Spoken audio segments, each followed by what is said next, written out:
കൊല്ലപ്പെട്ടവരിൽ രണ്ട് സ്ത്രീകളാണ്. ആ, ചിന്നു, ബിനീഷ അല്ലേ? ഇത് കേരളത്തെ ഞെട്ടിക്കുന്ന കൂട്ടക്കൊലപാതകമാണ്. ഋതു എന്ന് പറയുന്ന ആൾക്ക് 3 പേരെ വീട്ടിൽ കയറി വെട്ടിക്കൊല്ലാനും മാത്രമുള്ള കൊടിയ പക. വേണു, വിനീഷ, ഉഷ എന്നിവർ കൊല്ലപ്പെടുന്നുണ്ട്. വീട്ടിൽ കയറി 3 പേരെ വെട്ടിക്കൊല്ലാനുള്ള കൊടിയ പക എന്താണെന്നാണ് പോലീസ് പറയുന്നത്. ഞെട്ടിക്കുന്നതാണ്, ഉറപ്പായും ഞെട്ടിക്കുന്ന വാർത്തയാണ് ആൻമരിയ. തീർച്ചയായിട്ടും ഹാഷ്മി, വളരെയധികം ഞെട്ടിക്കുന്ന കാര്യം തന്നെയാണ്. പോലീസ് ഇപ്പോൾ സ്ഥലത്തെത്തി പരിശോധന നടത്തിക്കൊണ്ടിരിക്കുകയാണ്.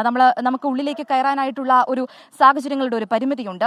പക്ഷേ എന്നിരുന്നാൽ പോലും പോലീസ് കൃത്യമായിട്ടുള്ള പരിശോധന നടത്തുന്നുണ്ട്. ഹാഷ്മി സൂചിപ്പിച്ചതുപോലെ തന്നെ ഒരു വീട്ടിൽ കയറി ഒരു കുടുംബത്തിലെ ഈ 4 പേരെ വെട്ടുന്നു, 3 പേര് വെട്ടേറ്റ് കൊല്ലപ്പെടുന്നു. ഈ രീതിയിലുള്ള ഒരു കൊടിയ പക, ആ കൊടിയ പകയിലേക്ക് ഈ ഋതുവിനെ നയിച്ചത് എന്താണ് ഇതടക്കമുള്ള കാര്യങ്ങൾ ഇനിയും പുറത്തു വരേണ്ടതുണ്ട്. പക്ഷേ ഇവരോട് ഋതുവിന് നേരത്തെ മുതൽ തന്നെ ഒരു വാക്കുതർക്കം ഉണ്ടാകുന്നുണ്ട്.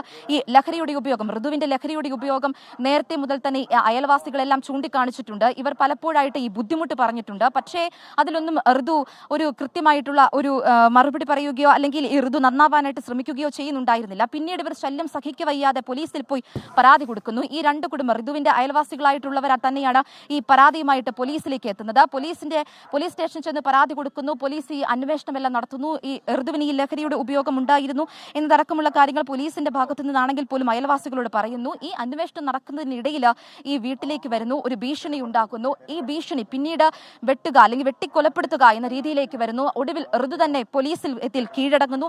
ഇതിൽ നിന്നെല്ലാം നമുക്ക് മനസ്സിലാക്കാനായിട്ട് സാധിക്കുന്നത് വളരെ വലിയൊരു വ്യക്തിവൈരാഗ്യം തന്നെ ഋതുവിനുണ്ടായിരുന്നു. കൊല്ലുക എന്നുള്ള ഒരു ഉദ്ദേശം ഋതുവിനുണ്ടായിരുന്നു. ഉപദ്രവിക്കുക എന്നൊരു ഉദ്ദേശത്തോടു കൂടിയാണ് ഋതു ഈ വീട്ടിലേക്ക് എത്തുന്നത്. ഒരാളെയാണ് ഋതു ലക്ഷ്യം വെച്ചിരുന്നെങ്കിൽ പോലും ബാക്കി 3 പേരും അത് തടയാൻ വേണ്ടിയിട്ട് എത്തിയിരുന്നപ്പോൾ അവരിലേക്കും കൂടെ ഋതു ഈ ഉപദ്രവം അഴിച്ചുവിടുകയായിരുന്നു.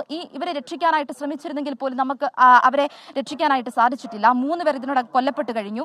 വളരെ വലിയ നിർഭാഗ്യകരമായിട്ടുള്ള ഒരു സംഭവം, ഞെട്ടിക്കുന്ന ഒരു സംഭവം. അത് തന്നെയാണ് ഈ രാത്രിയിൽ നമുക്ക് ഈ ചേന്ദമംഗലം കിഴക്കുംപുറത്ത് നിന്ന് പറയാനായിട്ടുള്ളത്. ഹാഷ്മി, ഈ ഋതു എത്ര വയസ്സുകാരനാണ്? ഇയാൾ നേരത്തെയും ഇത്തരത്തിൽ അക്രമി സ്വഭാവം കാണിക്കുന്ന ആളാണോ എന്ന കാര്യമാണ്. എന്തായാലും ഈ വൈകുന്നേരം കേരളത്തിൽ വരുന്നത് അങ്ങേയറ്റം ഞെട്ടിക്കുന്ന, നമ്മൾ അങ്ങേയറ്റം അഗ്രസീവായ അക്രമാത്മകമായ ഒരുപാട് വാർത്തകൾ ഈ അടുത്ത ദിവസങ്ങളിൽ കേൾക്കുന്നുണ്ടെങ്കിലും 5, 6, 15, 16 വയസ്സുള്ള കുട്ടികൾ 30 വയസ്സുകാരനെ കുത്തിക്കൊന്ന വാർത്ത ഒക്കെ നമ്മൾ കേട്ടതാണെങ്കിലും ഇതിപ്പോൾ 3 പേരെയാണ്, കൂട്ടക്കൊല എന്ന് ഉറപ്പായി പറയാം. കൊല്ലപ്പെട്ടവർ 2 സ്ത്രീകളാണ്. 2 സ്ത്രീകളും ഒരു പുരുഷനുമടക്കം 3 പേരെയാണ് ഋതു എന്ന് പറയുന്ന ഒരാൾ വീട്ടിൽ കയറി വെട്ടിക്കൊന്നത്. ഋതുവുമായി ഈ വീട്ടുകാർക്ക് ചില തർക്കങ്ങൾ ഉണ്ടായിരുന്നു. ഋതുവിൻ്റെ ലഹരി ഉപയോഗം ബന്ധപ്പെട്ട് ചില തർക്കങ്ങൾ ഉണ്ടായിരുന്നു. ഋതു നിരന്തരം